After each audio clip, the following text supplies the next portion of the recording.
ज्यादा सीधे मत बनो, सीधे पेड़ जल्दी काट लिए जाते हैं। आज की कहानी के माध्यम से आपको कुछ ऐसे तरीके पता चलेंगे जिनसे आप धोखा खाने से खुद को बचा सकते हैं। भावनात्मक रूप से कमजोर आदमी का लोग हमेशा फायदा उठाते रहते हैं। हम सब ने देखा होगा अपने आसपास जो भी इंसान नर्म दिल का होता है, यानी कि भावनात्मक रूप से करुणावान होता है, वह अपनी करुणा बस दूसरों की सहायता तो कर देता है, लेकिन बदले में उसे हमेशा धोखा ही मिलता है। तो क्या एक इंसान को भावनात्मक नहीं होना चाहिए? क्या उसे दूसरों पर भरोसा नहीं करना चाहिए? दूसरों की सहायता नहीं करनी चाहिए? क्या करुणावान और संवेदनशील होना गुनाह है? कोई गलती है पाया तो यह जाता है कि कोई संवेदनशील आदमी दिल का अच्छा होता है, दूसरों की सहायता करता है, दूसरों का ख्याल रखता है, दूसरों से प्रेम करता है। प्रेम भी तो एक संवेदना ही है, वह भी तो एक भावना का रूप है। तो क्या प्रेम करना भी गलत हो जाता है?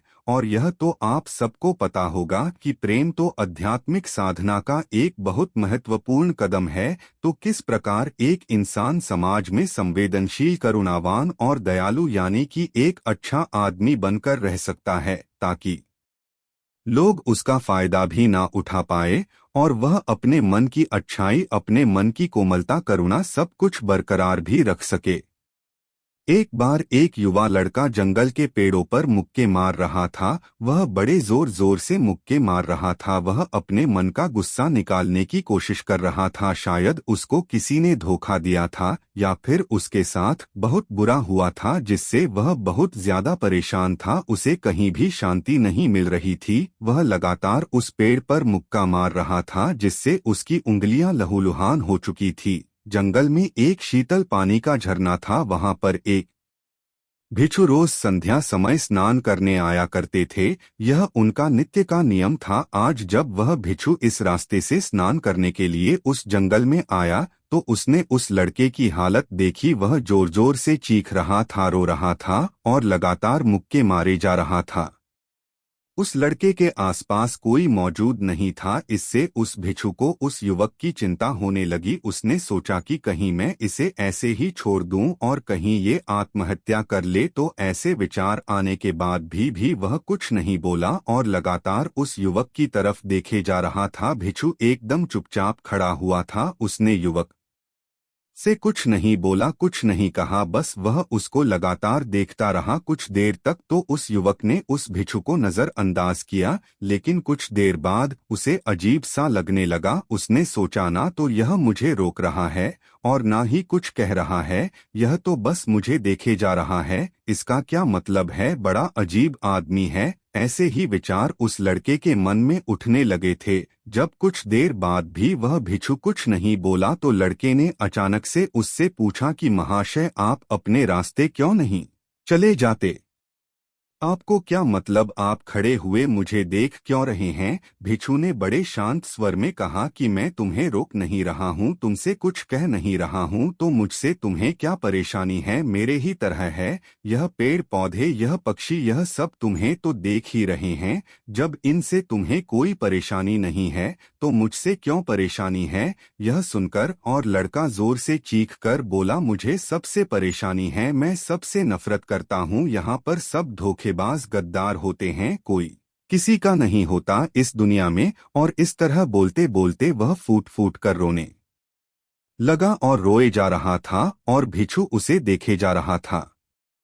वो उसे चुप करने की कोशिश भी नहीं कर रहा था। यह बात तो उस लड़के को और ज्यादा अजीब लगी। अब रोना छोड़कर उस लड़के ने सीधे खड़े होकर उस भिक्षु से कहा, बड़े अजीब आदमी है आप, आपके सामने कोई इंसान रहा है, दुखी है, परेशान है, और आप उसे चुप भी नहीं कर सकते। आपके मन में बिल्कुल भी संवेदना नहीं है। बड़े अजीब और कठोर हृदय वाले साधु हैं आप। आपको अपने साधु होने पर खेद होना चाहिए। और ऐसे ही ना जाने क्या क्या जली कटी बातें वो युवक उस भिक्षु को सुनाने लगा। कुछ देर बाद जब युवक की सारी भड़ास निकल चुकी थी, तब भिक्षु ने बड़े ही शांत स्वर में कहा कि आज मैं तुम्हें कंधा दे सकता हूँ, तुम्हारे आंसू पोंछ सकता हूँ, लेकिन इससे तुम्हारी समस्या का समाधान नहीं होगा। कुछ देर के लिए तुम्हारा मन बहल जाएगा, बस उसके बाद वही जिंदगी, वही लोग जो तुम्हें आज कंधा देने के लिए भी तुम्हारे पास नहीं है, फिर से तुम उसी जिंदगी में लौट जाओगे। कोई तुम्हें धोखा देगा, कोई तुम्हारा फायदा उठाएगा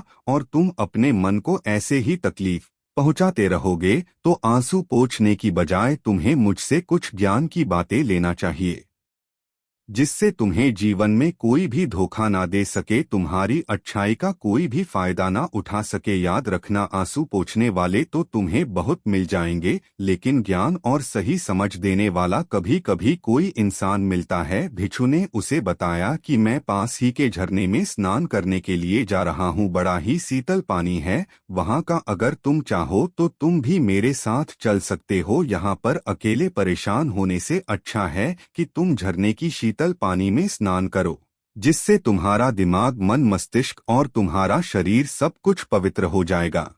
यह सुनकर वो लड़का उस भिक्षु के पीछे पीछे हो लिया। जंगल के बीचों बीच रास्ता झरने की तरफ जाता था। जंगल में सन्नाटा छाया हुआ था, उनके पैरों तले सूखे पत्तों की चरमराने की आवाज पूरे जंगल में गूंज रही थी। आज पूर्णिमा की रात थी और आसमान में चांद अपनी उजली रोशनी उस जंगल में फेंक रहा था। उस रोशनी में दोनों उस झरने की तरफ बढ़ते चले जा रहे थे। रास्ते में चलते चलते उस युवक ने उस भिक्षु से कहा कि महात्मन, आपकी जिंदगी मस्त है, आपको किसी चीज की कोई परेशानी नहीं है। आपको पता है कि दुनिया में कैसे कैसे लोग बसते हैं, कितने धोखेबाज, कितने मक्कार, और सबसे बड़ी बात, अपने लोग ही धोखा देते हैं जिनसे हम प्रेम करते हैं, जिनको हम अपना मानते हैं। जब उन्हीं से धोखा मिलता है तो कैसा महसूस होता है। कभी कभी तो ऐसे लगता है कि भोले और दयालु लोगों के लिए यह दुनिया नहीं बनी है, ये धोखेबाजों के लिए है, मक्कारों के लिए है।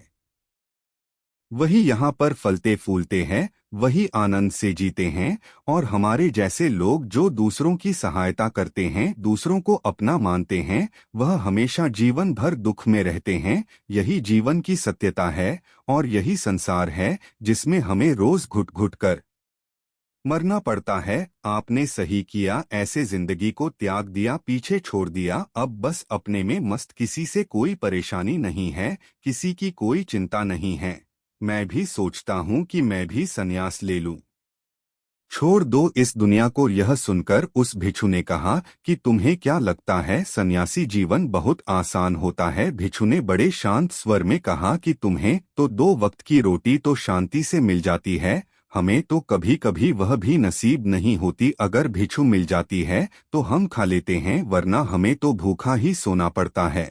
यही सन्यासी जीवन है, हमें हमेशा नीचे सोना पड़ता है, सिर्फ एक लंगोट में रहना पड़ता है, चाहे कैसा भी मौसम क्यों ना हो। तो यह सब तुम्हें आसान लगता है तो तुम भी सन्यासी बन जाओ। युवक ने कहा कि आप कहते तो ठीक ही हैं, संघर्ष तो दोनों तरफ है, सांसारिक जीवन में भी और सन्यासी जीवन में भी। वैसे सांसारिक जीवन भी अच्छा है, लेकिन तब तक जब तक घर परिवार में सुख शांति बनी रहे, धोखा ना मिले, हमारे लोग हमारा फायदा ना उठाएं, हमसे झूठ ना बोले, हमें धोखा ना दे, तब तो जीवन जीने का आनंद होता है, वरना तो जीवन नर्क हो जाता है। भिक्षु ने कहा, देखो, सन्यास अपने मन से लिया जाता है। जब हमारा मन कहता है कि हमें सन्यास के मार्ग पर सफलता हासिल करनी है, आगे बढ़ना है, तो ही सन्यासी जीवन सफल हो पाता है।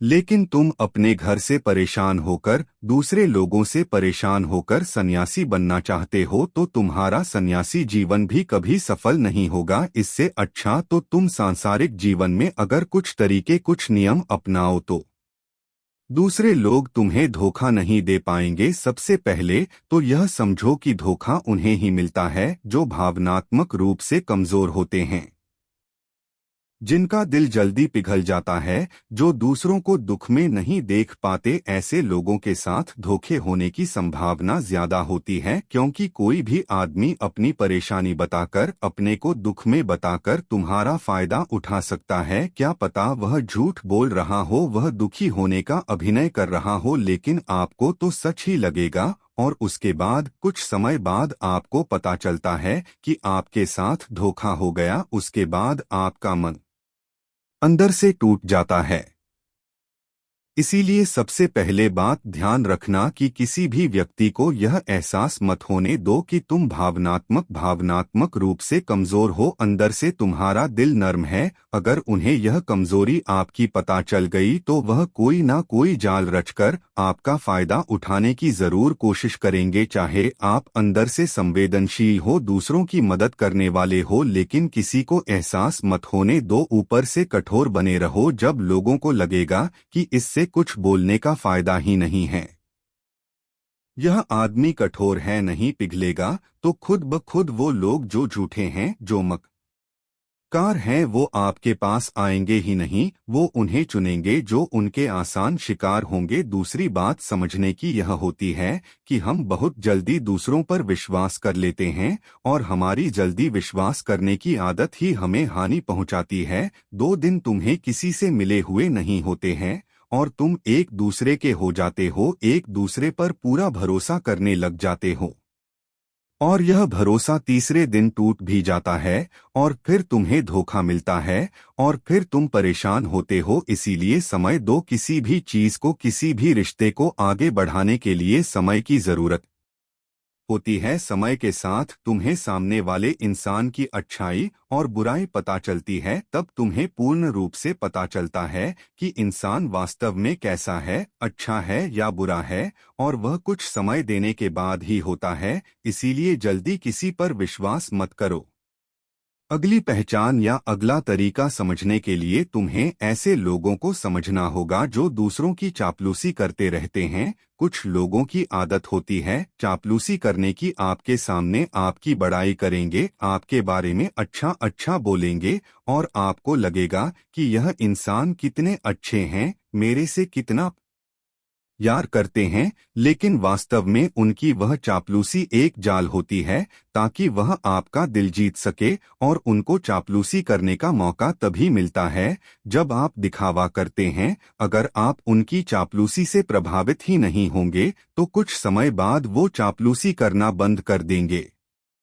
इसीलिए किसी के सामने दिखावा मत करो, वरना आप तो आकर्षण के केंद्र बन जाते हो। लोगों को लगता है कि शायद इसके पास बहुत ज्यादा धन संपदा है, इसीलिए इतना दिखावा कर रहा है। और इसी वजह से जो लोग आपका फायदा उठाना चाहेंगे वो आपके करीब आने की कोशिश करेंगे, आपके चापलूसी करने की कोशिश करेंगे। अगला नियम बताते हुए भिक्षु ने झरने की तरफ इशारा किया। वो झरने के पास पहुंच चुके थे। युवक को भी एहसास हो चुका था क्योंकि वहां पर ठंडी ठंडी हवा चल रही थी। ढलान की तरफ जाते हुए भिक्षु ने कहा कि सांसारिक जीवन में एक बात समझने की यह होती है कि हम जिसकी सहायता कर रहे हैं, चाहे किसी भी रूप में, धन से, शारीरिक रूप से या जिस भी अवस्था में हम किसी की सहायता कर रहे हैं, तो हमें यह ख्याल रखना चाहिए कि सामने वाला वापस कभी भविष्य में हमारी सहायता करने योग्य है कि नहीं है। अगर किसी को पैसा उधार दे रहे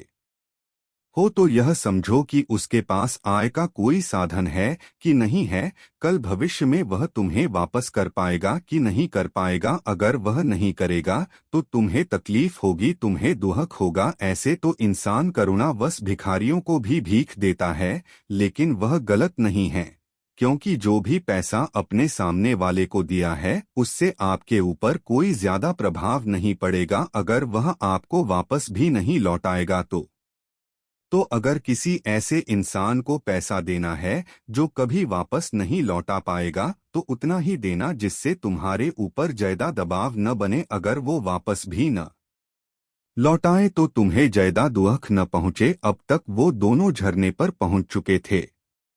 दोनों ने अपने कपड़े उतरे और उस झरने के शीतल पानी में कूद पड़े। पानी बाहर ठंडा था। उन दोनों की सारी थकन, सारी उदासी पल भर में ही दूर हो गई। स्नान कर लेने के बाद दोनों एक पेड़ के नीचे उस झरने के सामने बैठकर बातें करने लगे। भिक्षु ने उसे आगे समझाते हुए कहा कि शुरुआत में लोगों को नजरअंदाज करना सीखो। जब तुम किसी को शुरुआत में नजरअंदाज करते हो तो जो भी लोग किसी लालच की वजह से तुम्हारे पास प्रभावित हो रहे थे उनके छटनी हो जाएगी। जब तुम उनको नजरअंदाज करोगे तब को एक दो बार लोग तुम्हारे पास आने की कोशिश करेंगे। उसके बाद वो तुमसे दूरियां बना लेंगे और जो आदमी तुम्हारी इंसानियत तुम्हारी अच्छाई देखकर तुम्हारे पास आएगा वो नजरअंदाज करने के बावजूद भी तुम्हारे करीब ही बना रहेगा। और यही तो एक सच्चे इंसान की पहचान होती है। जो हमारे अपने होते हैं उनसे हम लड़ भी लेते हैं झगड़ भी लेते हैं, उसके बावजूद भी वो हमारी बातों का बुरा नहीं मानते हैं। चाहे थोड़े समय के लिए वह हमसे नाराज रहे लेकिन कुछ समय बाद फिर से हम एक हो जाते हैं। और यही तो घर परिवार का मतलब होता है, यही तो अपनों का मतलब होता है। इसीलिए शुरुआत में अनजान लोगों को नजरअंदाज करना सीखो, इग्नोर करना सीखो, ताकि धोखेबाज मक्कार लोग तुम्हारे करीब ही न आ पाएं। अपने इस वार्तालाप को खत्म करते हुए भिक्षु ने अपनी आखिरी बात बताते हुए कहा कि ये आखिरी सीख सबसे ज्यादा महत्वपूर्ण है। सब कुछ होने बाद भी तुम्हें धोखे मिल सकते हैं, लेकिन तुम अगर अपने आँख और कान और अपना दिमाग खोल कर रखते हो, अगर तुम होश में रहोगे, ध्यान करोगे, तो तुम्हें इंसान की आंखें देखते ही समझ में आ जाएगा कि उसे तुमसे क्या चाहिए। तुम उसकी इच्छा और उसका स्वभाव उसकी आंखों में ही पढ़ सकते हो। लोगों की आंखों में, उनकी वाणी में, उनके स्वभाव में उनका सब कुछ दिखाई देता है। बस हम ही अपनी आंखें मूंद कर रहते हैं। दूसरे लोगों से जानो, उसके रिश्तेदारों से जानो, उसके परिवार वालों से जानो कि वह इंसान कैसा है, दूसरों के साथ उसका व्यवहार कैसा है, उसकी पड़ताल करो। जब किसी पर विश्वास करो, ऐसे ही किसी पर विश्वास मत कर लेना। अपनी पूरी संतुष्टि करना। अगर तुम किसी के साथ लंबे समय तक भरोसा करना चाहते हो, किसी के साथ कोई संबंध बनाना चाहते हो, कोई दोस्ती करना चाहते हो या किसी की मदद करना चाहते हो, तो इन सभी परिस्थितियों तुम्हें ये जरूर पता होना चाहिए कि दूसरे लोग उस इंसान के बारे में क्या सोच रखते हैं। इसके बाद तुम जीवन में कभी भी धोखा नहीं खाओगे और तुम्हें कभी भी धोखे की वजह से पछताना नहीं पड़ेगा। इसी तरह की बातें करते हुए भिक्षु और वो लड़का दोनों जंगल से बाहर आ गए, अपने अपने घर को चले गए। दोस्तों, इस कहानी से यही निष्कर्ष निकलता है कि किसी पर भी भरोसा करने से पहले उसके बारे में अच्छे से समझो, जानो, समय दो, फिर भरोसा करो। दोस्तों, उम्मीद करता हूँ आपको इस कहानी से एक अच्छी सीख मिली होगी। यह कहानी आपको कैसी लगी हमें कमेंट बॉक्स में कमेंट करके जरूर बताएं और साथ ही इस कहानी को अपने दोस्तों के साथ जरूर शेयर करें ताकि उन्हें भी इस कहानी से कुछ सीखने को मिल सके। धन्यवाद।